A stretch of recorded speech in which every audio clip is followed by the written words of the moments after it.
Hello students, welcome to the session. আজি আমি আকৌ পাঁচটা পলিটিৰ question লৈ আনিছো সেই question কিটা আমি ডিসকাস কৰো যে first question to which of the following statements is correct regarding the procedure of amendment of the Indian constitution মানে আমাৰ Indian constitution amendment ৰ ক্ষেত্ৰত কোনটো statement শুদ্ধ কি said the procedure of amendment is laid down in the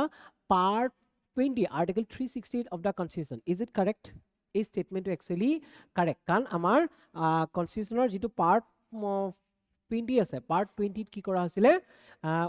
part 20 constitution part 20 হেৰি আমাৰ amendment procedure বোৰ insert কৰা গৈছিল মানে article 368 টো insert কৰা গৈছিল ওই statement টো শুদ্ধ next আছে parliament may amend the constitution but it cannot amend those provisions that form the basic structure under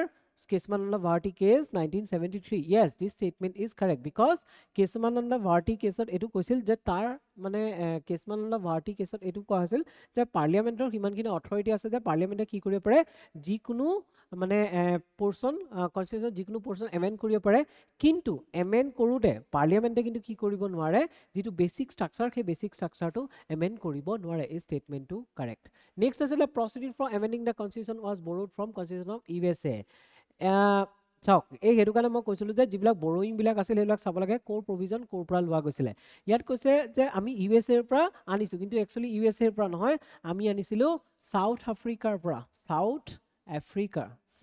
আফ্ৰিকাৰ পৰা আনিছিলো হনে South Africa branch. So this statement is wrong. Next is Article 368 has been amended by the 24th and 42nd Amendment. Yes, a statement of the Article 368 has been amended only for twice. Okay, but has amended many times. So a statement to correct. Only 24th or 42nd Amendment amend kora goisile. So amar 1, 2 and 4 are correct. 1, 2 and 4 are correct. Clear?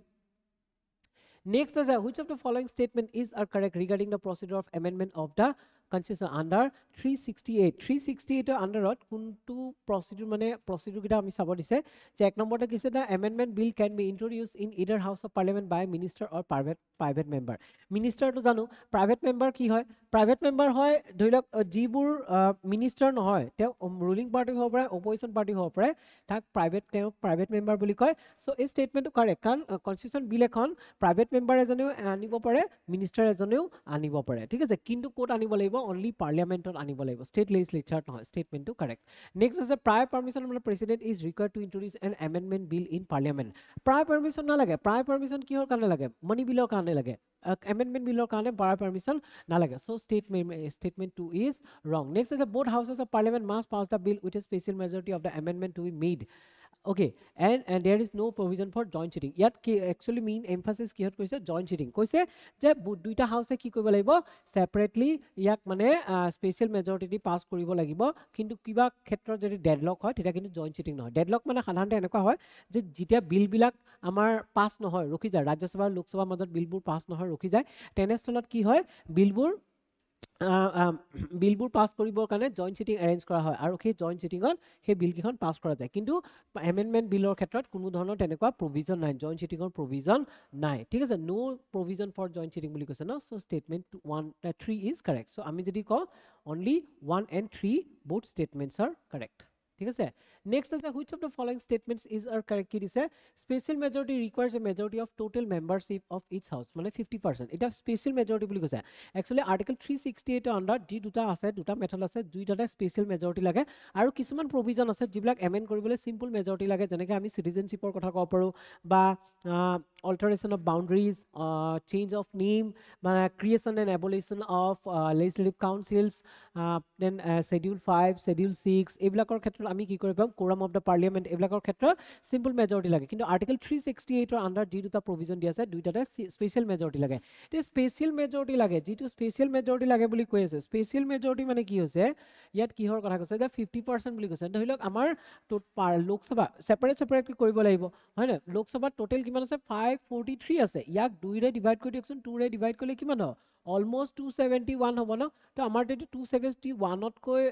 olopman besi mane plus 271 plus jedi te voting bai ja te ki hobo apnar special majority boli koa hobo ba ya etu nohoy jodi hedinakhon parliamentot kiman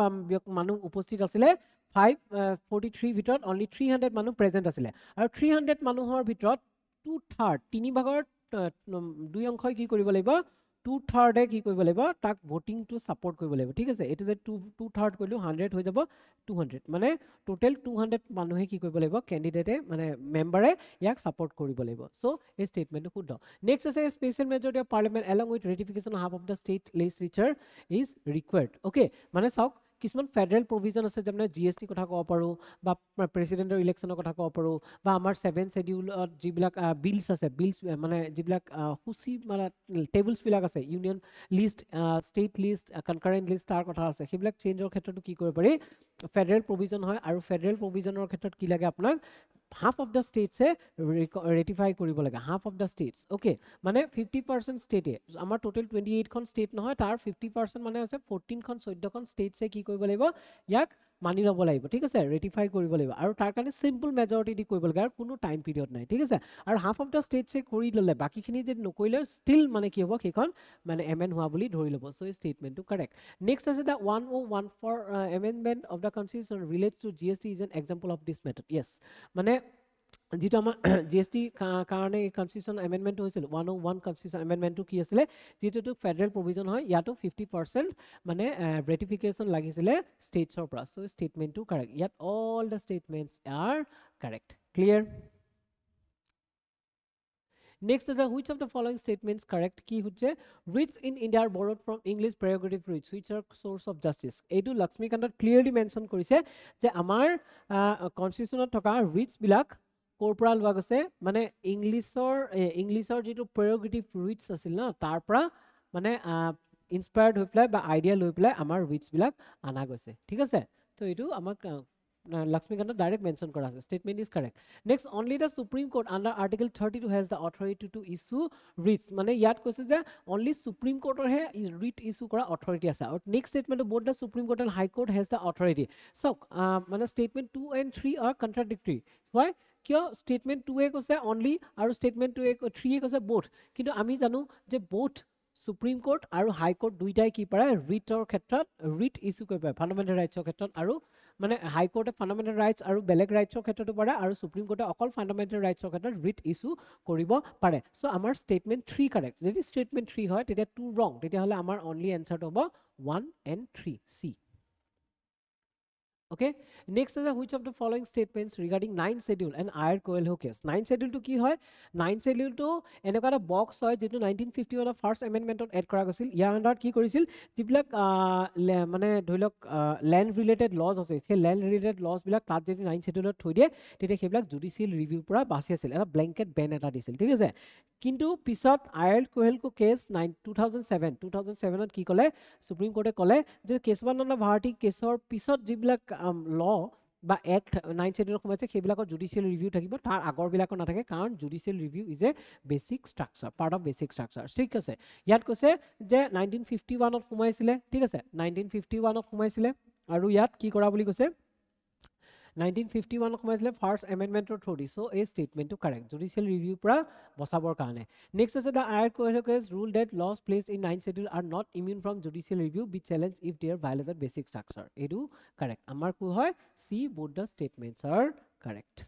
clear both the statements are correct ঠিক আছে তো ইমানখিনি আমি আজি discuss কৰিলো আৰু কম কমকে discuss কৰিছো ভিডিও কিটো যাতে সৰু হয় আৰু আপোনালোকে বুজিও যাতে ভালকে পায় হেতুত মই লক্ষ্য কৰিছো আৰু আমাৰ ৰিসেন্টলি মানে অতি হুনকালে ইংলিশ আৰু আসামিজৰ দুইটা মিডিয়ামৰ কাৰণে বেচ আৰম্ভ হ'বলৈ গৈ আছে তো আপোনালোকে যদি আমাক জয়েন কৰিব বিচাৰে তেতিয়ালে আমাৰ এটো কন্টাক্ট নম্বৰ ইয়াত আপোনালোকে কন্টাক্ট কৰি ইয়াৰ সবিশেষ তথ্য জানিব পাৰে তেতিয়ালে আজিলৈ আহো ধন্যবাদ